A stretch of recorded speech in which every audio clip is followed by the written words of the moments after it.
Class, good morning. Yesterday we discussed about Valence bond theory, that how it explains the formation of any compound, its hybridization and the magnetic property of any complex compound, right? तो कल हम ने ये discuss कर लिया था और मैंने आपको बोला था that you have to try NCERT questions, so I hope you must have done that. And before that I want to explain this CO वाला चीज़ जो कल मैं आपको बोल रही थी।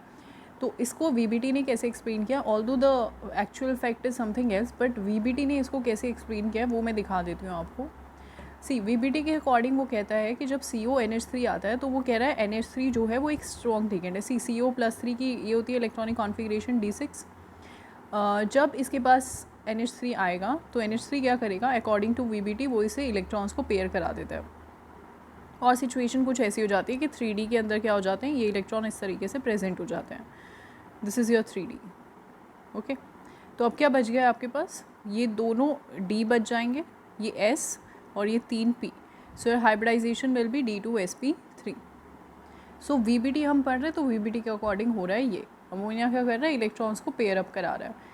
इसी तरीके से अगर आपके कोबाल्ट+3 में कोई और लीगेंड लगा है जैसे कि F negative you know halide जो होते हैं they are one of the weakest ligands, ठीक है, ये बहुत ही वीक होते हैं। तो फ्लोरीन डू नॉट हैव और fluoride do not have any tendency to pair up the electrons, तो यहाँ पर पेयरिंग नहीं होगी तो फ्लोराइड के आयंस को ज़बरदस्ती आगे की तरफ मूव करना पड़ेगा and hence it will occupy 1 4s 3 4p and 2 4d orbitals and its hybridization is going to be sp3d2। That means it is going to form high spin complex या फिर आउटर ऑर्बिटल कॉम्प्लेक्स, जबकि जो ammonia था that is forming inner orbital complex. Over here you can see it is forming inner orbital complex या फिर low spin complex. So this is how VBT explains the formation of these two cobalt species। चलिए कुछ questions हम VBT से आज देख लेते हैं, उनको डिस्कस करते हैं कि कैसे कैसे वो काम कर रहे हैं। एक एग्जाम्पल है, कह रहा है the spin only magnetic moment of MnBr is इतना, predict the geometry of the complex ion. आपको क्या दिया हुआ है, उसने आपको दे दिया है magnetic moment and then you have to predict कि उसकी ज्योमेट्री क्या होने वाली है। Okay, let's just see, manganese है, मैंगनीज़ लगा हुआ है 4Br के साथ, 4Br लगे हैं, तो दो पॉसिबल ज्योमेट्री हो सकती है, इधर इट कुड बी टेट्राहेड्रल, क्या हो सकती है, टेट्राहेड्रल भी हो सकती है, और 4 के लिए क्या हो सकती है, स्क्वायर प्लानर। अब ये कौन डिसाइड करता है कि टेट्राहेड्रल होगी ज्योमेट्री या square planar, its hybridisation. If it is going to be sp3 hybridise then it's tetrahedral and if it is sp2d या dsp2 तो वो क्या हो जाएगी, स्क्वायर प्लानर। तो इसकी हाइब्रिडाइजेशन हम देख लेते हैं, बेटर रहेगा। तो Mn is in +2 oxidation state, जब आप इसकी ऑक्सीडेशन स्टेट निकालेंगे इट वुड बी इन +2 में आपको पता है D5 होती है। चले भाई D5 हो गई है, सभी जो इलेक्ट्रॉन्स हैं वो हाफ यहाँ पे फिल्ड हैं, ठीक है, सभी half filled D electronic configuration है। आपको बोल रहा है कि इसका Br नेगेटिव इसके साथ जुड़ेगा। तो जब आपको पता है Br तो क्या होता है, अभी मैंने बोला है halides are one of the most weakest ligands, तो ये तो पेयरिंग करा नहीं सकता, पेयरिंग कराएगा नहीं, तो इसके पास ऑप्शन क्या है कि आगे वाले 3 ऑर्बिटल्स चुपचाप से ले ले। तो क्या हो जाएगा 1s एंड 3p, तो sp3। इसकी हाइब्रिडाइजेशन क्या होगी, sp3 हाइब्रिडाइजेशन होगी, तो इसीलिए इसकी ज्योमेट्री कैसी होगी, टेट्राहेड्रल। और देखो यहाँ पे एक बहुत बड़ा हिंट भी दिया हुआ था, मैग्नेटिक मोमेंट। आप कहोगे इसका क्या मतलब है, अगर किसी को यहाँ से क्लियर नहीं होता है भाई वीक फील्ड लिगेंड या स्ट्रॉन्ग फील्ड लिगेंड, ऑल तो मैंने आपको बता दिया 3 याद कर लो, वो स्ट्रॉन्ग है, अदरवाइज़ बाकी सब क्या है, वीक। तो इस मैग्नेटिक मोमेंट का यहाँ पे क्या सिग्निफिकेंस था, इसके बिना क्वेश्चन सॉल्व हो गए, लेकिन अगर आप जानना चाहते हो देखो थोड़ी सी ट्रिक है, छोटी सी बात उसने खुद ही बता दी, मैग्नेटिक मोमेंट इतना है। मैग्नेटिक मोमेंट का फॉर्मूला क्या होता है, √n × n+2। मैंने आपको पहले भी बोला था जितने अनपेयर्ड इलेक्ट्रॉन होंगे ना उतना ही क्या आएगा, आपका पहली डिजिट मैग्नेटिक मोमेंट की आएगी। तो यहाँ पे 5.9 है, तो इसके अनपेयर्ड इलेक्ट्रॉन समझ जाओ कितने होंगे, 5। दैट मीन्स यहाँ पर इलेक्ट्रॉन की पेयरिंग नहीं हो रही। तो अगर किसी को ये बात नहीं पता थी कि ब्रोमाइड जो है वो एक वीक लिगेंड है, तो यहाँ से आप हिंट ले सकते थे कि अनपेयर्ड इलेक्ट्रॉन 5 के 5 हैं, तो ऑब्वियसली डी ऑर्बिटल ऑक्यूपाई नहीं हुआ, तो टेट्राहेड्रल ही ज्योमेट्री होगी उसकी। सो this is how it works. चलिए एक्सरसाइज में हम लोग VBT के क्वेश्चन ढूंढते हैं और वहाँ से उन्हें करने की कोशिश करते हैं। क्वेश्चन नंबर 12 तक we have already done. Okay, आगे चलते हैं। See, it says that aqueous copper sulfate solution that is blue in color gives green precipitate with aqueous potassium fluoride. Copper sulphate का सोल्यूशन था, सॉल्यूशन है copper sulphate का, तो इसका मतलब कैसे प्रेजेंट होंगे, आयनिक स्टेट में प्रेजेंट होंगे। क्यूप्रिक आयन अलग, सल्फेट आयन अलग, सो Cu+2 प्रेजेंट है भाई। चलिए ठीक है, प्रेजेंट है, हमने मान लिया। इसकी रिएक्शन करवाई है उसने पोटेशियम फ्लोराइड के साथ, KF के साथ। तो आपको पता है कि ये सोल्यूशन में जाएगा तो ये पॉजिटिव और ये नेगेटिव बनाएगा। कॉपर सल्फेट में Cr+2 में होता है, आपको पता है ग्रीन कलर वो ब्लू कलर का होगा। लेकिन जब आप क्यूप्रिक आयन की रिएक्शन फ्लोराइड के साथ कराएंगे तो क्या बन जाएगा, CuF6 4 नेगेटिव, और इसको बैलेंस कौन करेगा, पोटेशियम। तो ये आपका कोऑर्डिनेशन कंपाउंड बन जाएगा। मैंने आपको पहले भी बोला था, अगर आपके पास कोई सॉल्ट है, सॉल्ट के अंदर मेटल आयन है और उसके साथ आप किसी भी दूसरे आयनिक कंपाउंड का एक्सेस में डाल देते हैं कंसंट्रेशन, तो क्या होता है, वो लिगेंड के साथ मिलके कॉम्प्लेक्स बना लेता है। तो इस कॉम्प्लेक्स कंपाउंड का कलर कैसा होता है, ग्रीन कलर का होता है। ठीक है, तो ये क्या होगा, प्रेसिपिटेट होगा। ये क्या होगा, ग्रीन कलर का प्रेसिपिटेट, क्योंकि आपको पता है कि कोऑर्डिनेशन कंपाउंड ये वाला तो जो है ये पानी में टूटेगा नहीं, तो ये क्या होंगे, ग्रीन कलर के PPT होंगे। चलिए नेक्स्ट देखें। इसी का नेक्स्ट पार्ट आपको बोल रहा है, a bright green solution with aqueous potassium chloride, explain these experimental result. इसके साथ तो ग्रीन PPT दे रहा था और इसके साथ क्या देगा, bright green solution with aqueous potassium chloride. Potassium chloride के साथ क्या दे रहा है, वो ब्राइट कलर के ग्रीन ब्राइट कलर के सॉल्यूशन दे रहा है। तो इसको भी देख लेते हैं हम कि इसका क्या मतलब है। तो डिफरेंस तो कुछ भी नहीं है, सिर्फ क्या बदल गया, पहले अगर आपने पोटेशियम फ्लोराइड लिया था तो अब क्या हो गया, पोटेशियम क्लोराइड। तो जहाँ पे पहले फ्लोराइड के साथ वो क्या बना रहा था कॉम्प्लेक्स, अब किसके साथ बना लेगा, क्लोराइड के साथ। So it would be CuCl6 4-। So this is going to give you bright green colored solution। चलें, तो ये आप रिएक्शन लिख के दिखा दें उसको। This is how you can justify the colour of different colour of solution on adding KF and KCl। What next question is, what is the coordination entity formed when excess KCN, excess में KCN डाला यानी कि समझ जाओ यहाँ से ligand आने वाला है excess में, is added to a aqueous solution of copper sulfate। Copper sulphate से क्या आएगा, मेटल। सो Cu+2 आया कॉपर सल्फेट से, और एक्सेस में क्या है, Cn नेगेटिव। तो जितना चाहो आप लगा सकते हो। तो कॉपर का कोऑर्डिनेशन नंबर 6 होता है, तो क्या ले लेगा, 6 Cn ले लेगा, +2 में रहेगा तो बाहर आएगा 4-। Why is that no precipitate of copper sulphide is obtained when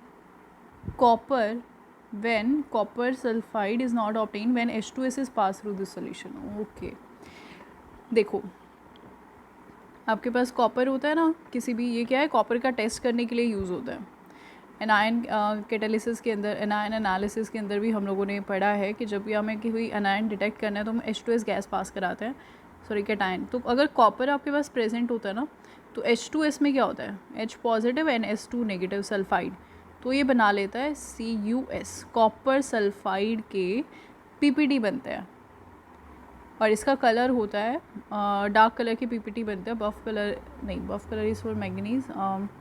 इसके आपको मिलेंगे आई गेस ब्लैकिश और ब्राउनिश कलर के PPT होते हैं। तो H2S गैस पास करवाने पे अगर ये प्रेसिपिटेट नहीं बन रहे तो इसका मतलब क्यूप्रिक आयन प्रेजेंट नहीं है। लेकिन आपने तो डाला है ना कॉपर सल्फेट, तो कॉपर सल्फेट के साथ KCN डालने से कॉपर का टेस्ट क्यों नेगेटिव आ रहा है, क्योंकि ऑब्वियसली वो क्या कर रहा है, वो कोऑर्डिनेशन कंपाउंड बना रहा है। अभी मैंने बनाया था Cu+2, Cn नेगेटिव एक्सेस में है तो क्या बना लेगा, CuCN6, क्योंकि उसका कोऑर्डिनेशन नंबर 6 होता है। बैलेंस करोगे 4-, कॉपर को +2 में ही रखना है ना, तो 4- को बैलेंस करेगा प्लस का 4, तो यहाँ आ जाएगा पोटेशियम। तो ये कोऑर्डिनेशन कंपाउंड बनने की वजह से अब आपको दिख रहा है क्यूप्रिक आयन जो है कोऑर्डिनेशन एंटिटी के अंदर जा चुका है। तो पानी में डालने पर ये आयनाइज तो होगा नहीं, अगर ये आयनाइज नहीं होगा तो इसका टेस्ट भी क्या आएगा, नेगेटिव। चलिए नेक्स्ट क्वेश्चन देखते हैं, that is purely and solely from VBT। Discuss the nature of bonding in the following coordination compound on the basis of valence bond theory. इसने साफ साफ मेंशन किया है। तो जब साफ साफ लिखा हुआ आपको मिलेगा, क्रिस्टल फीड थ्योरी से एक्सप्लेनेशन चाह रहा है वो आपसे, या वैलेंस बॉन्ड थ्योरी के अकॉर्डिंग। तो इसने हमें वैलेंस बॉन्ड थ्योरी के अकॉर्डिंग बोला है, तो हम वैसे ही सॉल्व करेंगे इसे। चलें देखते हैं।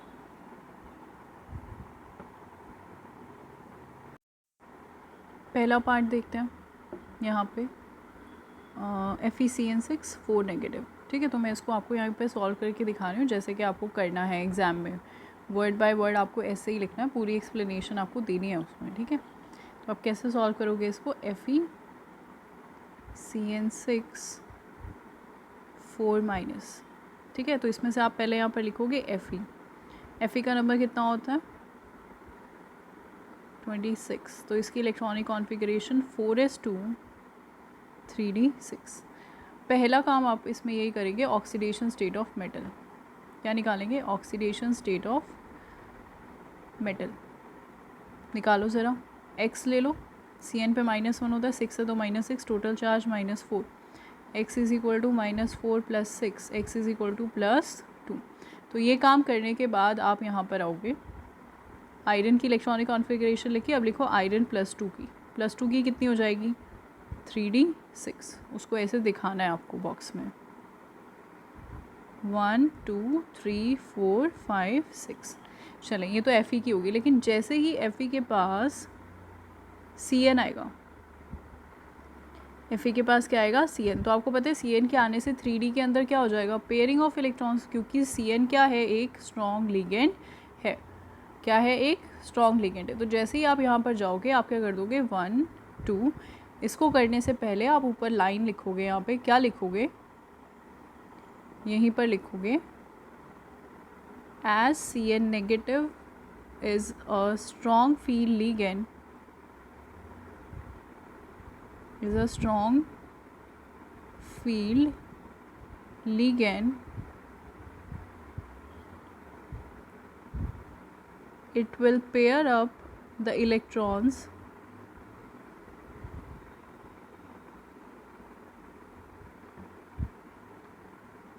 d orbital of metal। ठीक है, तो आप कैसे दिखाओगे आप इसको, अब यहाँ पे दिखा दोगे आप 3D आपका कैसे हो जाएगा 1 2 3 4 5 6। ठीक है, अब आपको कैसे शो करना है इसको, आपको क्या दिखाना है अब आगे, ये तो 3D हो गया, तो Cn आया, Cn के इलेक्ट्रॉन्स क्रॉस से दिखा दो ताकि डिफ्रेंशिएट करना आसान हो जाए कि ये मेटल के थे इलेक्ट्रॉन्स और ये किसके, Cn के। तो ये हो गया 3D। मैं ऊपर से रब कर दूँ ताकि मैं इसको ऊपर लिख सकूँ, इसका स्क्रीनशॉट ले लो, आपको वर्ड बाय वर्ड ऐसे ही सॉल्व करना है। मैं दोबारा से दिखा देती हूँ, ऊपर आप क्या लिखोगे Fe, इसके सॉल्यूशन के मार्क्स होते हैं, तो आपको इसको ऐसे ही सॉल्व करना है।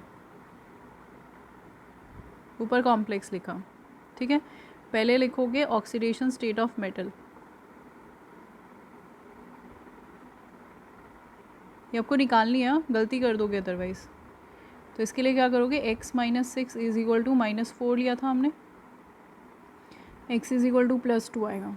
ठीक है, फिर यहाँ Fe से स्टार्ट करोगे, नंबर 26 होता है electronic configuration 3d6 4s2, Fe +2 बनाओगे, Fe +2 की इलेक्ट्रॉनिक कॉन्फ़िगरेशन क्या हो जाएगी, 2 इलेक्ट्रॉन निकालना है, यहाँ से निकल जाएंगे ना, तो क्या हो जाएगी 3d6।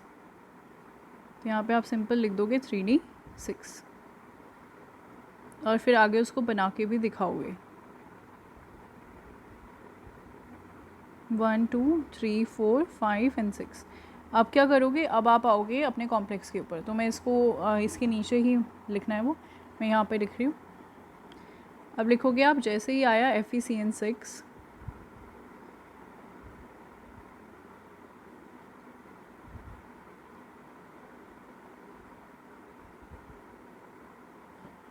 तो यहाँ पे क्या हो जाएगा, यहाँ पे लिखना as Cn negative is a strong ligand, जो मैंने लिखा था अभी,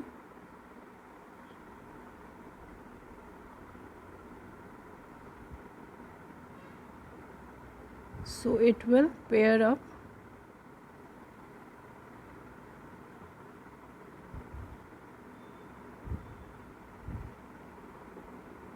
d electrons of metal। ठीक है, चलें, अगर पेयरिंग हो जाएगी तो क्या हो जाएगा, देखो 1 2 3 4 5 6 इस तरीके से इलेक्ट्रॉन आ गए। 3D नीचे मेंशन करोगे, 3D था, यहाँ 3D के बाद 4s आता है, 4s के बाद क्या आता है 4p। 6 साइनाइड है, 1 2 3 4, 5 और 6। तो इस तरीके से 6 साइनाइड्स हो गए। हाइब्रिडाइजेशन किसकी में हो गई? 2D, 1S, 1P। तो इसको ऐसे मेंशन करोगे, इसके नीचे से लेके और यहाँ तक क्या लगा दोगे? एरो। और हाइब्रिडाइजेशन क्या लिखोगे? D2sp3। इसी के नीचे लिखोगे इनर ऑर्बिटल कॉम्प्लेक्स, क्योंकि अंदर वाला D यूज़ हुआ तो क्या लिखोगे? इनर ऑर्बिटल कॉम्प्लेक्स या फिर लो स्पिन कॉम्प्लेक्स। ऐसे आपको दिखाना है जब भी बनाने के लिए आएगा, ये सारी चीज़ें आपको मेंशन करनी है, ठीक है। मैग्नेटिक नेचर लिखोगे, no unpaired electron, therefore diamagnetic. तो इस तरीके से ये 3 नंबर में क्वेश्चन आएगा, आपको ऐसे ही पूरा सॉल्व करके दिखाना है इसको, हर स्टेप के मार्क्स होंगे, ठीक है। चलें नेक्स्ट पार्ट देखते हैं। ये मैंने आपको बता दिया लिखना है ऐसे है। अब मैं सीधा सीधा आपको करके हाइब्रिडाइजेशन निकाल के दिखा रही हूँ। देखो Fe, F6 3 नेगेटिव है, तो वही Fe की ऑक्सीडेशन स्टेट निकालेंगे पहले। तो भाई हम निकाल लेते हैं।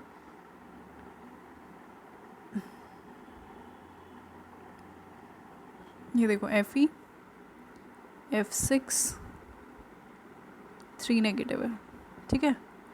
तो पहला काम ऑक्सीडेशन स्टेट निकालते हैं। X ले लो, फ्लोरीन के -1 होती है, 6 फ्लोरीन है तो -6 हो जाएगी, total -3। So X is equal to कितना आया? +3। तो Fe यहाँ पर कितना है? Fe है यहाँ पर +3, ठीक है। तो पहले हम Fe की इलेक्ट्रॉनिक कॉन्फ़िगरेशन लिखेंगे, लिखते हैं। Fe की इलेक्ट्रॉनिक कॉन्फ़िगरेशन क्या होती है? 4s2 3d6। इसमें से अब हमें क्या करना है? 3 इलेक्ट्रॉन्स निकालने हैं, 2 S में से जाएंगे, 1 D में से, तो क्या हो जाएगा? D5। तो Fe+3 तो ये हो गया, लेकिन जैसे ही Fe+3 के पास फ्लोराइड आएंगे 6, क्या आएंगे? 6 फ्लोराइड्स आएंगे, तो क्या होगा? अब आप यहाँ पे लिखोगे as fluoride is a weak ligand so it will not be able to pair up the D electrons. तो ये पेयरिंग नहीं करवा पाएगा D इलेक्ट्रॉन्स की, तो D इलेक्ट्रॉन्स जैसे थे वैसे ही रहेंगे, दैट इज़ 1 2 3 4 5। तो क्या होगा? यहाँ पर हो गया ये 4s, ये हो गया आपके पास 4p, ये हो गया आपके पास 4d।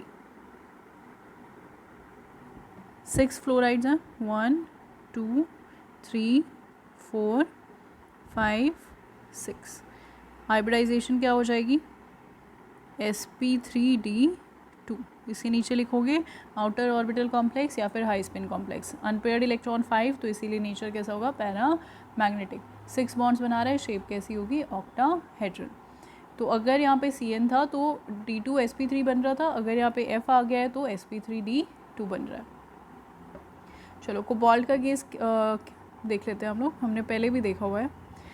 कोबाल्ट की यहाँ पे ऑक्सीडेशन स्टेट निकालेंगे। X ले लेते हैं, यहाँ पे X ले लेते हैं, इसकी ऑक्सीडेशन स्टेट। प्लस में 3 ऑक्सीलेट हैं, एक ऑक्सीलेट की -2 होती है, टोटल कितनी होनी चाहिए? -3। So X -6 is equal to -3, X is equal to -3 + 6 हो जाएगा, तो X इज इक्वल टू +3 आएगा। तो कोबाल्ट किस में है भाई? +3 ऑक्सीडेशन स्टेट में। कोबाल्ट का नंबर कितना होता है? 27। इलेक्ट्रॉनिक कॉन्फ़िगरेशन क्या होती थी इसकी? 4s2 3d7। 3 इलेक्ट्रॉन निकालना है, एक यहाँ से जाए, 2 यहाँ से जाएंगे और एक यहाँ से, तो इसकी इलेक्ट्रॉनिक कॉन्फ़िगरेशन क्या हो जाएगी? 3d6। 3d6 बनाएंगे आप, 1 2 3 4 5 6। ये क्या है आपके पास? 4s। ये क्या है? 4p। इसके बाद क्या आता है? 4d। चले ऑक्सीलेट क्या है? एक वीक फील्ड लिगेंड है, तो आपको मेंशन करना है as oxalate is a weak field ligand it won't be able to pair up the electrons in D orbital. तो ये क्या करेगा? D की पेयरिंग तो हो नहीं लग सकती, तो चुपचाप आगे चला जाएगा sp3d2। तो sp3d2 आउटर ऑर्बिटल कॉम्प्लेक्स बनाएगा, हाई स्पिन कॉम्प्लेक्स बनाएगा, अनपेयर्ड इलेक्ट्रॉन 5 हैं, नेचर में होगा पैरा मैग्नेटिक। चलो लास्ट देखते हैं ये वाला। यहाँ पे भी सेम सिनेरियो, कोबाल्ट के oxidation status +3, fluoride again week ligand, तो दोबारा से क्या बनेगा? sp3d2। अनपेयर्ड इलेक्ट्रॉन 5 रहेंगे, तो नेचर कैसा होगा? Para magnetic. Okay, I hope this is clear. इसी तरीके से आपसे सवाल पूछे जाएंगे और यही कॉम्प्लेक्सेस इसी तरीके से आपको बनाने के लिए दिए जाएंगे। इनके एक्स्ट्रा क्वेश्चंस मैं आपको ज़रूर दे दूँगी, तो वहाँ से आप बचे हुए प्रैक्टिस कर सकते हैं। चले आगे देखते हैं। ये CFT का क्वेश्चन है। 17th क्वेश्चन देखते हैं। What is spectrochemical series. तो कल ही मैंने आपको बताया था स्पेक्ट्रोकेमिकल सीरीज़ वो जो लिगेंड की स्ट्रेंथ बताती है ना, उस सीरीज़ को क्या कहते हैं, spectrochemical series. The series in which ligands are arranged in their increasing order of strength are is known as photochemical series. Difference बताना है वीक लिगेंड और स्ट्रॉन्ग लिगेंड के बीच में। Weak ligand is not capable of pairing up the metal d electrons, whereas strong field ligands can pair up the electrons in metal d orbital. चलिए next question is again from CFT। उससे next देखते हैं। Yes ये वाला देखो, chromium, ये वाला जो है क्रोमियम अमोनिया के साथ कॉम्प्लेक्स बना रहे हैं, पैरामैग्नेटिक है, जबकि ये वाला क्या है, डायमैग्नेटिक। तो आपको उसको एक्सप्लेन करके देना है। तो आप बता सकते हो पैरामैग्नेटिक क्यों होगा, क्योंकि ज़रूर इसमें अनपेयर्ड इलेक्ट्रॉन आएगा, और वो वाला डायमैग्नेटिक क्यों है, क्योंकि उसमें अनपेयर्ड इलेक्ट्रॉन नहीं होगा। देख लेते हैं। क्रोमियम +3 में ऑक्सीडेशन, इसकी इलेक्ट्रॉनिक कॉन्फ़िगरेशन क्या होती है, 4s1 3d5। 3 इलेक्ट्रॉन निकालोगे, एक यहाँ से 2 यहाँ से, तो क्या बचेगा 3d3। चलें 3d3 आ गया है, तो कैसे प्रेजेंट होगा ये, यहाँ पे मैं सॉल्व कर देती हूँ। 1 2 3।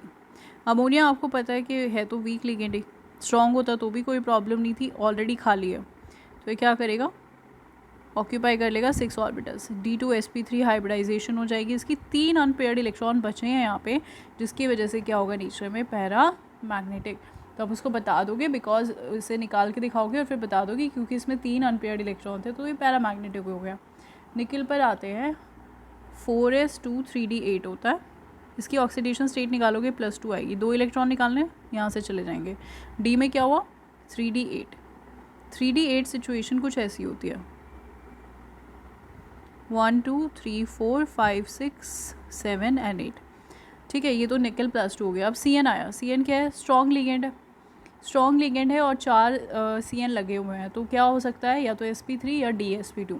देखो अगर इसकी पेयरिंग ये करा दे तो इसको एक d ऑर्बिटल खाली मिल जाएगा, तो ये कराता है, इस वाले इलेक्ट्रॉन को उठा के यहाँ पर रख देगा, तो ये वाला d ऑर्बिटल खाली हो गया, आगे वाला एक s और आगे वाले 2 p। तो इस तरीके से क्या करेगा, dsp2 बना लेगा। dsp2 बनाने से देखो क्या होगा, स्क्वायर प्लानर ज्योमेट्री होगी और सारे के सारे इलेक्ट्रॉन पेयर्ड अप हो गए, इसीलिए it will be diamagnetic in nature. तो इस तरीके से आपको इसको बताना है। चलिए नेक्स्ट देखते हैं। नेक्स्ट क्वेश्चन आपको बोल रहा है, सोल्यूशन ऑफ निकल with water complex is green but this is colourless. ये तो क्या होता है, ग्रीन कलर का होता है, लेकिन ये क्या है, कलरलेस। चलो कलर किस वजह से आता था, कलर आता था जब आपका अनपेयर्ड इलेक्ट्रॉन ट्रांजिशन में जाता था। अनपेयर्ड इलेक्ट्रॉन क्या करता था, डी ट्रांजिशन करता था। ये इस चैप्टर में CFT में पढ़ाएंगे अभी कि डी ट्रांजिशन क्या होता है और कैसे होता है। तो भाई अनपेयर्ड इलेक्ट्रॉन चाहिए ना आपको कलर के लिए, तो क्या चाहिए, अनपेयर्ड इलेक्ट्रॉन। तो याद रखना अगर अनपेयर्ड इलेक्ट्रॉन नहीं है तो कलर भी नहीं होगा। तो ज़रूर जो कलर नहीं दे रहा उसके पास क्या है, अनपेयर्ड इलेक्ट्रॉन नहीं है। लेट्स जस्ट सी, कंफर्म करते हैं। निकल +2 है, अभी देखा था क्या होगा, 3d8 1 2 3 4 1 2 3 4 5 6 7 एंड 8। वाटर क्या है, वीक लिगेंड है, पेयरिंग नहीं होगी तो S और आगे के 3 P और आगे के 2 D ले लेगा, तो क्या हो जाएगा sp3d2। हाइब्रिडाइजेशन क्या होगी, sp3d2। अनपेयर्ड इलेक्ट्रॉन कितने रह गए इसमें, 2 अनपेयर्ड इलेक्ट्रॉन। तो ये 2 अनपेयर्ड इलेक्ट्रॉन जब इलेक्ट्रॉनिक ट्रांजिशन करेंगे या डी ट्रांजिशन करेंगे तो उसकी वजह से क्या आएगा, ग्रीन कलर नज़र आएगा। NiCN4 में क्या सिचुएशन हो रही थी, अभी हमने देखा था CN स्ट्रॉन्ग लिगेंड था, तो ये क्या करता था, इसको चाहिए एक ही d ऑर्बिटल, 4 ही लिगेंड है ना, तो एक d ऑर्बिटल चाहिए, तो ये क्या करता था, ये लास्ट वाले इलेक्ट्रॉन्स की करवा देता था पेयरिंग, और इस तरीके से इस d ऑर्बिटल को खाली करके खुद ऑक्यूपाई कर लेता था, आगे का एक s और आगे के 2 p ले लेता था। क्या बना रहा था, dsp2। हाइब्रिडाइजेशन क्या थी, dsp2। तो मतलब कैसा होता, स्क्वायर प्लानर। तो यहाँ पे देखो इसने सारे इलेक्ट्रॉन्स पेयर करा दिए, कोई अनपेयर्ड इलेक्ट्रॉन बचा ही नहीं डी ट्रांजिशन में जाने के लिए, तो इसीलिए क्या होगा, कलरलेस। तो इस तरीके से आपको चीज़ों को समझना है और उसे बताना है। चलिए नेक्स्ट देखें, आपको कह रहा है ये और ये जो होते हैं वो डिफरेंट कलर्स के होते हैं डाइल्यूट सोल्यूशन में। CFT एक्सप्लेन करेगी इसको, वो भी हमने पढ़ी नहीं है। नेक्स्ट देख लेते हैं, oxidation number, oxidation state, d orbital occupation and coordination number of central metal ion पूछा गया है। तो बता सकते हैं कोबाल्ट यहाँ पे +3 आएगा। कोऑर्डिनेशन नंबर आपको नज़र आ रहा है, 3 ऑक्सीलेट हैं लेकिन 6 बॉन्ड बनाएंगे, तो coordination number will be 6। Chromium +3 oxidation state होगी, 4 बॉन्ड EN की, बाइडेंटेड है इसलिए, और यहाँ पर 2 बॉन्ड क्लोरीन की, कोऑर्डिनेशन नंबर 6। कोबाल्ट की ऑक्सीडेशन स्टेट निकालेंगे, +3 आएगा, 4 फ्लोरीन लगे हैं तो कोऑर्डिनेशन विल बी 4। मैंगनीज़ की निकालोगे, +2 ऑक्सीडेशन स्टेट आएगी, 6 वाटर मॉलिक्यूल लगे हैं, coordination number will be 6। Next आपसे पूछा है, write down the IUPAC name for each of the following complexes and indicate the oxidation state, electronic configuration, coordination number. Also give stereochemistry and magnetic moment of the following complex. साथ ही साथ आपको क्या बताना है, उसकी स्टीरियोकेमिस्ट्री बतानी है और क्या बताना है, उसका मैग्नेटिक मोमेंट। तो स्टीरियोकेमिस्ट्री के अंदर आप बता दोगे कि उसके स्टीरियो आइसोमर्स पॉसिबल हैं या नहीं है। मैग्नेटिक मोमेंट, जितने अनपेयर्ड इलेक्ट्रॉन होंगे अंडर रूट में डालोगे, under root n × n+2।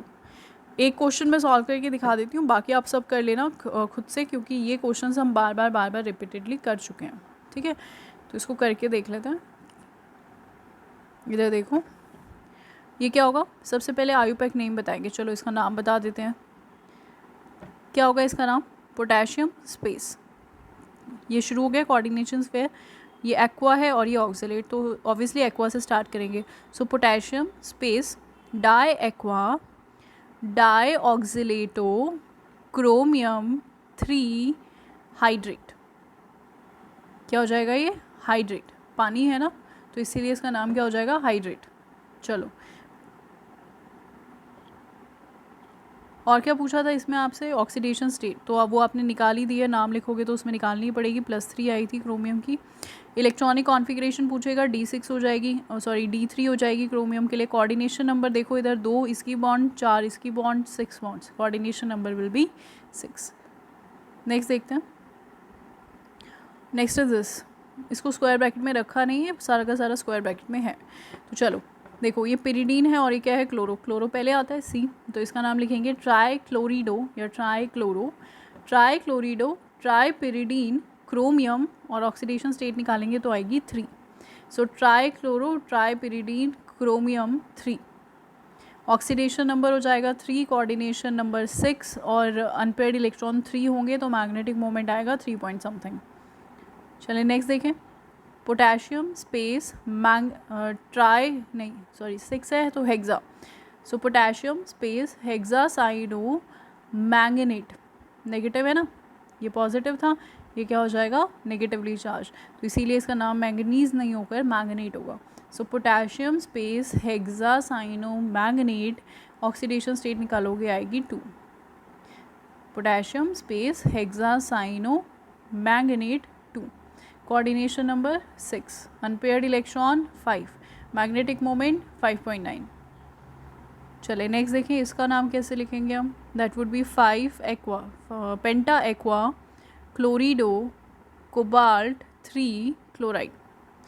What, penta amine, हाँ सॉरी मैंने एक्वा बोला, आई गेस एक्वा पानी के लिए होता है, ऊपर से मैंने शायद देख लिया। पेंटा अमीन क्लोरिडो कोबाल्ट 3 क्लोराइड, स्पेस डाल देना बीच में क्लोराइड से पहले। यहाँ पे देखो caesium space tetrachlorido ferrate, negatively charge हो गया ना, तो क्या हो जाएगा, फेरेट, ऑक्सीडेशन स्टेट आएगी 2, क्योंकि सीजियम +2 में होता है।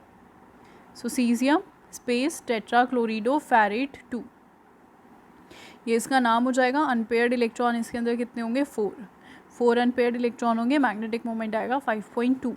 तो इस तरीके से आप क्या कर सकते हो, इसका कोऑर्डिनेशन नंबर हो जाएगा 4। तो इस तरीके से आप इनको बता सकते हो जो भी इन्होंने पूछा है। नाउ लेट्स जस्ट नेक्स्ट सी,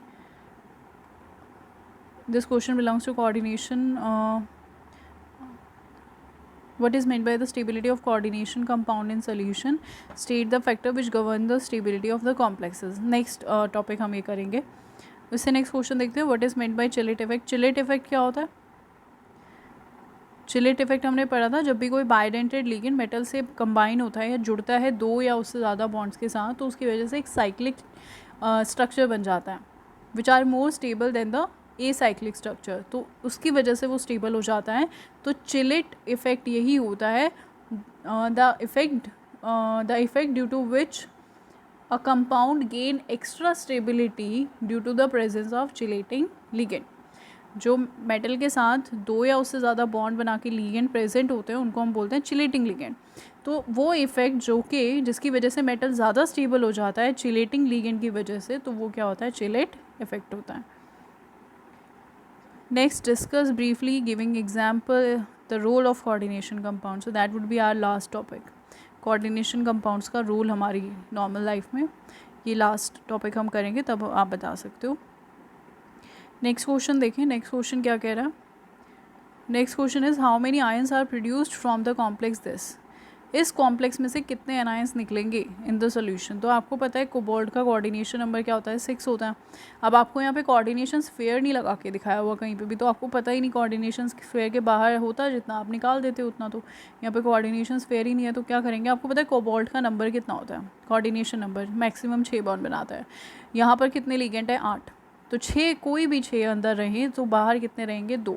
तो वो कितने आप आयनाइज कर सकते हो, आप 2 लिगेंड्स को आयनाइज कर सकते हो, यानी कि एक बार में 2 आयन्स ही ये प्रोड्यूस करेगा. ठीक है. हाँ, ये नहीं बता सकते कौन से वाले, क्योंकि कोई भी हो सकता है ना. Among the following ions which has the highest magnetic moment. सबसे ज़्यादा मैग्नेटिक मोमेंट किसका होगा, ऑब्वियसली जिसके पास सबसे ज़्यादा अनपेयर्ड इलेक्ट्रॉन होंगे. क्रोमियम +3 में है, इलेक्ट्रॉनिक कॉन्फिगरेशन हो जाएगी D3. आयरन +2 में है, इलेक्ट्रॉनिक कॉन्फिगरेशन हो जाएगी D6. जिंक +2 में है, इलेक्ट्रॉनिक कॉन्फिगरेशन हो जाएगी D10. Unpaired electron 0, unpaired electron 4, unpaired electron 3. सबसे ज़्यादा इसके पास अनपेयर्ड इलेक्ट्रॉन होंगे, तो मैग्नेटिक मोमेंट भी इसी का ज़्यादा होगा. Next question, oxidation number of cobalt in this. तो आसान है, बता सकते हो. इसको यहाँ से ब्रेक करोगे कि पॉजिटिव निकल जाएगा, यहाँ पे नेगेटिव चार्ज छोड़ जाएगा. सो कोबाल्ट CO कैसा लिगेंड होता है. यहाँ पे ना आप आंसर देख के कन्फ्यूज़ हो जाओगे. वैसे तो बहुत इजी है, जैसे निकालते हैं वैसे ही निकालना है. ये क्या है, कार्बोनिल ग्रुप है ना, CO है. तो इसका क्या होता है, कार्बन मोनोऑक्साइड के ऊपर चार्ज होता है, कोई भी चार्ज नहीं होता. न्यूट्रल कंपाउंड है, तो 4 × 0 टोटल चार्ज -1. तो यहाँ पर जो कोबाल्ट है उसकी ऑक्सीडेशन स्टेट है -1. यूजुअल नहीं है, इसीलिए उसने ये एग्जाम्पल आपको दिया है. ठीक है. तो यहाँ पे आंसर देख के आप कंफ्यूज हो सकते हो, बट अब हमें तो सिस्टम से चलना है, जो हमारा पैटर्न है हम उसी से चलेंगे. तो -1 इसका आंसर आ जाएगा. नेक्स्ट आपसे पूछा what is the most stable complex. ये बहुत इंपॉर्टेंट क्वेश्चन है, सीधा सीधा नहीं पूछा है, देख के आपको कन्फ्यूजन हो जाएगी. देखो कैसे आप स्टेबिलिटी कंपेयर करोगे. आपको कि भाई हम देख लेंगे मेटल आयन जो जिसमें सबसे ज़्यादा स्टेबल इलेक्ट्रॉनिक कॉन्फिगरेशन होगी ना, जिसकी मान लो एक में D6 है मेटल की, एक में D5 है, एक में D4 है, तो हम कह देंगे भाई जिसमें भी D5 है ना वो सबसे ज़्यादा स्टेबल है. चलो इस क्राइटेरिया से चलते हैं, यही करेंगे अब. तो इसको देख लेते हैं. पहला है FeH2O 6 +3. तो Fe की ऑक्सीडेशन स्टेट यहाँ पे कितनी है, +3. D5 इलेक्ट्रॉनिक कॉन्फिगरेशन, स्टेबल लग रहा है, गुड. Fe दोबारा से +3 है, ये भी D5 हो गया. अच्छा आगे चलते हैं. ये -6 इधर जाएगा, +6 हो जाएगा, +3, इसकी भी D5 आ रही है. यहाँ देखो ये भी +3 आएगी, तो ये भी D5 है. यानी कि सबकी यहाँ पर ऑक्सीडेशन स्टेट भी सेम है, मेटल भी सेम है. अब कैसे कंपेयर करोगे आप. इन सब में देखो एक बॉन्ड बनाता है, एक बॉन्ड बनाता है, एक बॉन्ड बनाता है. ऑक्सीलेट एक बार में 2 बॉन्ड बनाता है, यानी कि ये एक चिलेटिंग लिगेंड है, और इसकी वजह से क्या होगा, चिलेट इफेक्ट. और चिलेट इफेक्ट होने की वजह से दिस कंपाउंड या this complex is going to be more stable. तो ये पहचानना थोड़ा मुश्किल हो जाता है. चिलेट इफेक्ट आपसे पूछेगा तो आप बता दोगे कि क्या होता है, but the thing is that you उस टाइम पे आपका दिमाग चलना चाहिए कि इसमें से भाई मैं ये स्पॉट कर सकूँ कि डिफरेंस कहाँ पर है इनमें. ठीक है. लास्ट क्वेश्चन हमारा दोबारा से CFT के ऊपर बेस्ड है. तो ये क्वेश्चन जब हम CFT पढ़ेंगे कल, उसके बाद आप ये क्वेश्चन कर पाओगे. सो अभी के लिए what you have to do is कि यहाँ तक के जितने भी questions IUPAC, stereoisomer, VBT हमने किया है, आप उसको ज़रूर अच्छे से प्रैक्टिस कर लें. आज आपको PDF मिल जाएगी एक्स्ट्रा क्वेश्चंस की. ठीक है. मैं एक्स्ट्रा क्वेश्चंस पहले से ही आपको दे रही हूँ, चैप्टर ख़त्म होने से पहले ही. सिर्फ CFT बचा है एक क्लास का, उसके बाद चैप्टर फिनिश हो जाएगा, लेकिन मैं आपको अभी से ही इसके एक्स्ट्रा क्वेश्चंस दे रही हूँ. प्रीवियस ईयर के क्वेश्चन होंगे, सोल्यूशन के साथ होंगे, ताकि आपको आइडिया हो सके और साथ साथ अपने डाउट भी क्लियर कर सको. लेकिन इसका मतलब ये बिल्कुल नहीं है कि आप बैठ के उनको मेमोराइज़ करोगे, उनके रट्टे मार लोगे, उनको देख के एक बार पढ़ लोगे कि हाँ अच्छा ऐसे हुआ, फिर ऐसे हुआ, फिर ऐसे हुआ, देख लिया और ख़त्म किया. नहीं, आपको क्वेश्चन पढ़ना है, पेन उठाना है, रफ़ नोटबुक उठानी है, सॉल्व करना है, उसके बाद जो आंसर या सोल्यूशन आपको गिवन है उससे आपको मैच करना है। सॉल्यूशंस आपको काम को आसान करने के लिए दिए गए हैं, चीटिंग करने के लिए नहीं दिए गए। तो ये प्रैक्टिस पेपर है, कोई टेस्ट नहीं हो रहा आपका, ठीक है। तो खुद को नहीं बेवकूफ़ बनाना है, अपनी प्रैक्टिस करनी है बहुत अच्छे से इस चैप्टर की। ये चैप्टर बहुत ही इंटरेस्टिंग है, बहुत मज़ा आएगा आपको ये सब कुछ लिखने में, करने में और इसकी हाइब्रिडाइजेशन निकालने में, और सारा चैप्टर इसी चीज़ के ऊपर बेस्ड है। सो आई इंसिस्ट कि आप यहाँ तक के क्वेश्चन ज़रूर प्रैक्टिस करें। इसके अलावा आपको मैंने DNF, देखो ये लास्ट कोऑर्डिनेशन जो कंपाउंड का चैप्टर है, ये लास्ट इनऑर्गेनिक का चैप्टर है। इसके बाद हम फिज़िकल स्टार्ट करेंगे। तो इनऑर्गेनिक के अंदर मैंने आपको बताया था, फिज़िकल स्टार्ट करेंगे तो उसकी टेक्निक भी बताऊंगी। अभी तक के लिए मैंने आपको बताया है इनऑर्गेनिक के चैप्टर्स प्रिपेयर करने के लिए फ़्लो चार्ट्स आपकी बहुत ज़्यादा हेल्प करेंगे। तो पूरे चैप्टर का फ़्लो चार्ट बना के रखना। जैसे मैंने आपको बोला डेफिनेशंस हैं, तो सारी एक जगह पे डेफिनेशंस लिखना, सारे डिफरेंसेस एक जगह पे लिख लेना, सारे जितने भी टेस्ट आए हैं वो लिख लेना, सारी रिएक्शंस, क्योंकि बच्चों को रिएक्शंस बहुत प्रॉब्लम करती हैं इनऑर्गेनिक की। ऑर्गेनिक में चलो ठीक है, जिनको मज़े आते हैं वो मैकेनिज़्म लगा के प्रोडक्ट निकाल लेते हैं, बट इनऑर्गेनिक की रिएक्शंस आपको बहुत प्रॉब्लम आती है जब आपको ऑक्सीडाइजिंग और आपको वैलेंसीज़ में प्रॉब्लम होगी, भाई +5 से +4 में भेजूँ या +5 से +6 में भेजूँ। तो अगर आपको ये कंसेप्ट नहीं समझ में आ रहे हैं या आपको शुरू से ही प्रॉब्लम है तो आपको रिएक्शंस बहुत प्रॉब्लमेटिक लगती हैं। तो DNF ब्लॉक्स की रिएक्शंस बहुत इंपॉर्टेंट है, यहाँ से कंप्लीट द रिएक्शन के क्वेश्चन ज़रूर आते हैं। तो ये रिएक्शंस जो हैं आपको क्या करना है, आपको बिल्कुल कुछ नहीं करना है, आपको आज से ही सारी रिएक्शन मैं आप इंसिस्ट करूँगी कि आप एक ही जगह पे लिख के रखें, और रोज़ सिर्फ 2 रिएक्शंस को 3-3 बार लिख कर देख लो, यानी कि 6 रिएक्शन, 2 रिएक्शन लेनी है आपको, 3-3 बार उनको लिख के देखना है। 6 लाइन्स आपको डेली लिखनी है, एंड आई बेट यू कि विद इन अ मंथ आपको ये बाय हार्ट हो जाएंगी। सो इमेजिन बोर्ड एग्ज़ाम्स आने तक तो ये आपकी प्रॉब्लम भी नहीं रहेगी। तो बेटा ऐसी जो चीज़ें हैं जो आपको लगता है कि मेरे साथ ये प्रॉब्लम है कि मुझे इनऑर्गेनिक की रिएक्शंस याद नहीं होती, तो एक पेपर पे लिखो, उसको अपनी स्टडी टेबल की वॉल पे चिपका दो। तो जब आप बैठे हुए हो, जैसे आप मैथ्स पढ़ रहे हो, पढ़ते पढ़ते बीच में आपको ब्रेक चाहिए, 2 मिनट अपने दिमाग को सुकून देने के लिए आपने थोड़ा सा केमिस्ट्री की तरफ ध्यान दे दिया, 2 रिएक्शंस उठाई, उनको 3 बार लिख कर देखा। बस एक दिन में 2 ही रिएक्शन करनी है आपको, मुश्किल से 60 रिएक्शंस भी नहीं होंगी। विद इन अ मंथ आपको सारी की सारी रिएक्शन याद हो जाएंगी, तो वो नंबर फ्री के हो गए हैं आपको। तो रोज़ 5 मिनट सिर्फ देने हैं आपको एक चीज़ को, और उसकी वजह से देखो कि चीज़ें कितनी आसान हो जाती हैं। तो बजाय इसके कि एक दिन बैठ के सारी रिएक्शन के रट्टे मारो और उसे भूल जाओ या उसे मगल अप करो और बाद में कुछ भी याद ना आए, तो इसको स्लोली और स्टेडी लेके चलेंगे, ठीक है। तो ये छोटी छोटी टेक्निक्स हैं जो आप ले सकते हो अपने रोज़ के शेड्यूल में ले सकते हो, और जो आपको फोबिया है जिन चीज़ों से उनको आप दूर कर सकते हो। तो ये अगर आप रिएक्शंस खुद से नहीं लिख सकते PNDF की, तो मैं आपको रिएक्शंस दे दूँगी, और जब तक ये वीडियो आएगी आई गेस आपको तक ग्रुप में पहुंच चुकी होंगी, तो मैं स्कैन करके अपलोड द PDF, वहाँ से आप देख सकते हो। उसको सीधा सीधा फ़ोन में डाउनलोड कर लेना, अपनी नोटबुक के पेपर पे कॉपी कर लेना और उस पेपर को लगा देना वॉल के ऊपर। तो जब भी आपको दिन में टाइम मिले 2 रिएक्शंस लिखनी ज़रूर है, लेकिन सिर्फ याद करने से नहीं होगा, उसको देखने से नहीं होगा, लिखनी ज़रूर है, क्योंकि लिखोगे नहीं तो चार्ज या वैलेंसी या फार्मूला में गलती ज़रूर करोगे। 2 रिएक्शंस रोज़ लिखकर आप प्रैक्टिस करना, इनऑर्गेनिक बहुत आसानी से निकल जाएगी। अभी आपको लग रही है बोरिंग, तो ये एक्सक्यूज़ेज़ होते हैं, ये और कुछ नहीं है। इनऑर्गेनिक के लिए आप बोल दोगे कि ये तो बोरिंग है, फिज़िकल के लिए बोल दोगे न्यूमेरिकल्स हैं, न्यूमेरिकल्स तो मुझसे होते ही नहीं है। इनऑर्गेनिक के ऑर्गेनिक आएगी तो उसके लिए बोल दोगे कि यार ये तो समझ में ही नहीं आती है, तो बहुत पता नहीं क्या हवा है क्या है। तो इस तरीके से तो ये एक्सक्यूज़ेज़ हैं, ये तो हर टॉपिक के लिए आप बोल सकते हो कि ये बोरिंग है, ये मुझे करना नहीं है, ये मुझसे होता नहीं है, तो ये सारी केमिस्ट्री हो गई ख़त्म, फिर तो बचा ही कुछ नहीं है। ये सब एक्सक्यूज़ेज़ हैं, इनको सबको साइड में रखो। अभी तो आपके पास चॉइस है कि इनऑर्गेनिक पढ़नी है, फिजिकल पढ़नी है कि ऑर्गेनिक पढ़नी है, लेकिन जब सिलेबस ख़त्म हो जाएगा ऑलमोस्ट आपको तो सभी कुछ पढ़ना है ना, एग्ज़ाम में तो सब कुछ ही आना है, तो ये कह के नहीं आप बच सकते इन सब चीज़ों से। हाँ, ये हो सकता है कि अगर आप परसिस्टेंट नहीं हो इसके साथ तो कोई बात नहीं, हम फिज़िकल स्टार्ट करेंगे तो एक चैप्टर फिज़िकल का कर लिया, फिर एक इनऑर्गेनिक का कर लिया, तो इस तरीके से कर सकते हैं। मेरा कोई ऐसा इरादा नहीं था कि सारी इनऑर्गेनिक मुझे एक ही गो में करानी है, क्योंकि ऑब्वियसली थोड़ा सा हो जाता है, एक ही तरह से हम लोग चल रहे हैं, एक ही फ़्लो से चल रहे हैं, तो थोड़ा सा आपको लग सकता है। बट द थिंग इज़ कि अभी आपको ये सब करना पड़ेगा, क्योंकि इनऑर्गेनिक के chapters were easy to explain on video, ठीक है।